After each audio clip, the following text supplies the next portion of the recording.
तो खुशी की खबर है। चलो मैं इंतजार करती हूँ। अल्लाह हाफ़िज़।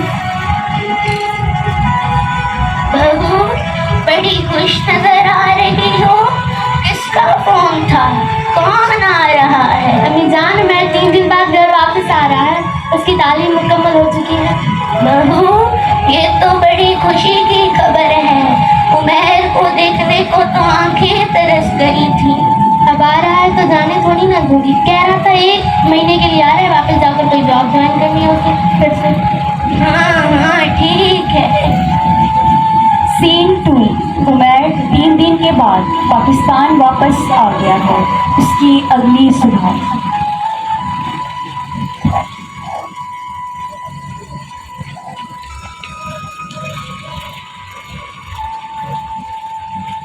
अस्सलामुअलैकुम अब्बू।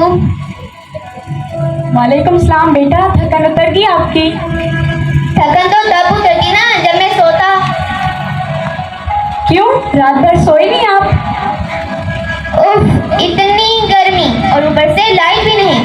कल शाम को मैंने घर से बाहर देखा, तकरीबन सब घरों के बाहर एसी के आउटर्स लगे हुए थे, पर आपने तो एसी लगवा ही नहीं। बेटा साफ सी बात कहूँगा, ये जो तुम बाहर आउटर देख के आए हो ना, ये सब कुंडी पर चलते हैं। ये तो और अच्छी बात है, बल्कि बिल भी कम आएगा और हम एसी में आराम से सोए रहेंगे। बेटा ये बात तो मैं तुम्हारी दादी और अब्बू को समझा समझा कर थक ही चुकी हूँ। बहू तुम तो चुप ही रहो, बेटे को उल्टी सीधी पट्टियां मत पढ़ाओ। और मेहर बेटा, हमने तुम्हें यही सब सीखने के लिए बाहर पढ़ने भेजा था। अरे दादी जान, वहाँ बिल्ली चोरी करने का कोई कॉन्सेप्ट ही नहीं है और ना ही वहाँ लाइट जाती है। बेटा मैं तो इतनी पढ़ी लिखी नहीं हूँ, लेकिन इतना तो मुझे भी मालूम है कि जब लाइट चोरी होगी तो लोड शेडिंग भी होगी, और भला कोई अपने घर में चोरी करता है? नहीं दादी जान, मैं घर की चोरी की नहीं, घर के फायदे की बात कर रहा हूँ। उमैर बेटा, तुम्हारी सोच और नजरिया ही गलत है। जिस देश में हम बैठे हैं, जहाँ हम खाते हैं, क्या ये हमारा घर नहीं? हम सब इसी के दम से हैं बेटा।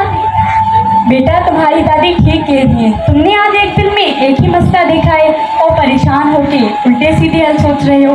जब तुम यहाँ पे मुस्तकिल रहोगे तो तुम्हें बेशुमार मसाइल नजर आएंगे, और उनको हल करने के लिए तुम्हें गलत फैसले नहीं अपनाने, बल्कि उनका डट कर मुकाबला करना। अस्सलाम वालेकुम, सुबह बखैर। और भाई क्या गपशप चल रही है? कुछ खास नहीं यार, बस इस मुल्क के मसाइल देख रहा हूँ। जब 6 साल पहले यहाँ से गया तो ये हाल नहीं था। तकरीबन मुल्क कचरे का ढेर बन चुका है। गर्मी तो गर्मी और ऊपर से लाइट भी गायब। हाँ ये तो है। आगे आगे देखो होता है क्या। अरे दिन सीएनजी भी बंद, बंदा कहीं जा भी नहीं सकता। वैसे भी मुझे क्या फर्क पड़ता है, मैं तो अगले महीने चला जाऊंगा। वहाँ ये सब मसाइल नहीं, बस सुकून ही सुकून है। क्या मतलब बेटा, तुम मुस्तकिल पाकिस्तान नहीं आए? नहीं अबू, मैंने रिजल्ट आते ही कुछ जगहों पर अप्लाई किया था। एक जगह तो मेरा सिलेक्शन भी हो गया है, बस अगले महीने ज्वाइन करूंगा। क्या मतलब बेटा, तुम हमारे साथ हमेशा के लिए नहीं रहोगे अपने वतन पाकिस्तान में आज़ादी से? नहीं अबू, यहाँ कोई फ्यूचर ही नहीं और ना तालीम की कदर है। मेहर बेटा, तुम्हारी सारी बातें एक तरफ, लेकिन हम तुम्हारी तरफ से इत्तेफाक नहीं करते। बेटा तुम्हें आला तालीम दिलवाने का मकसद ये नहीं था कि तुम मुल्क छोड़कर ही भाग जाओ। तुम ज़हीन थे, पढ़ लिख सकते थे, इसलिए हमें तुम्हें आला तालीम दिलवा के लंदन भेजा, ताकि जब तुम वापस आओ तो तुम्हारी इसी तालीम का फ़ायदा हमारे वतन पाकिस्तान को हो, ना कि अंग्रेज़ों को। मेरे बच्चे परिंदे भी रिज़्क़ की तलाश में सारा दिन मारे मारे फिरते हैं, लेकिन शाम होते ही अपने घोंसले को वापस आ जाते हैं। अब तुम्हारा वक्त भी आ गया है बेटा, लौट आओ। नहीं दादी जान, मैं अपनी डिग्रियां पाकिस्तान में ज़ाया नहीं कर सकता। पाकिस्तान मुझे दे ही क्या सकता है? ये देखो राशिद फारूकी, ये तुम्हारा बेटा बोल रहा है। यही तरबियत की है तुमने इसकी। दादी जान, मेरी प्यारी दादी जान, मैं अपना प्यारा वतन छोड़ के कहीं नहीं जाऊंगा। भैया अब आप भी मान जाइए ना। मस्के ना लगाओ, अपने भाई को समझाओ। जो इस वतन से छुटकारा चाहता है उसे ये नहीं पता जो मुश्किलात मैंने झेली। पाकिस्तान बनने से पहले औरतें बेवा हुई, बच्चे यतीम हुए, सिर्फ आज़ादी के लिए और सिर्फ सुकून के जीने के लिए। अगर तुम लोग सब अपना मुफाद सोचोगे तो पाकिस्तान का तो यही हाल होगा ना। बेटा, अगर तुम्हारी तरह पहले भी लोग मुफाद परस्त होते तो आज हम पाकिस्तान का ही ख्वाब देख रहे होते। अगर कायदे आज़म ने भी यही सोचा होता कि मैंने तो लंदन से तालीम हासिल की है, वहीं जाके जॉब करके पैसे कमाऊंगा, तो आज हमारा वतन पाकिस्तान आज़ाद ना होता और ना ही तुम तालीम याफ्ता होते। और जिस तालीम पर तुम फख्र कर रहे हो वो इसीलिए कि तुम किसी के महकूम नहीं थे। दादी जान, बाद में बात करते हैं, रात जो नींद में सोने जा रहा हूँ।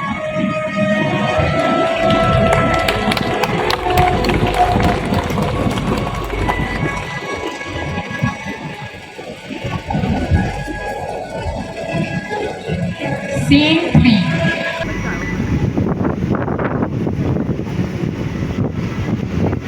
Scene 3. उमैर परेशानी के आलम में टहलने लगता है, जिसके बाइस उसके हवास पर बहुत गहरा असर हो रहा है।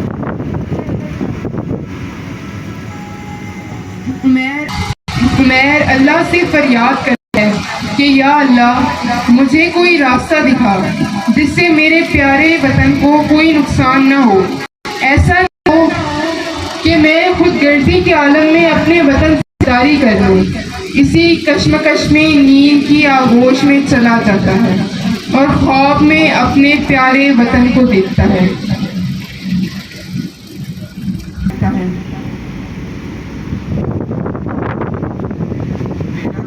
ये है कि मैंने अपनी आगोश मोहब्बत में तुम्हें पाला, इस मान के साथ कि तुम मुझे कभी बेसहारा और कमजोर नहीं होने दोगे।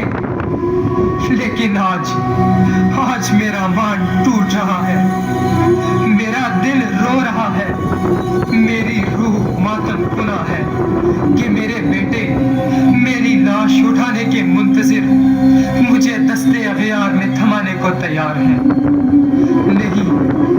नहीं, खुदा के वास्ते मेरी मोहब्बतों का कर्ज ऐसे ना चुकाओ, रहम करो।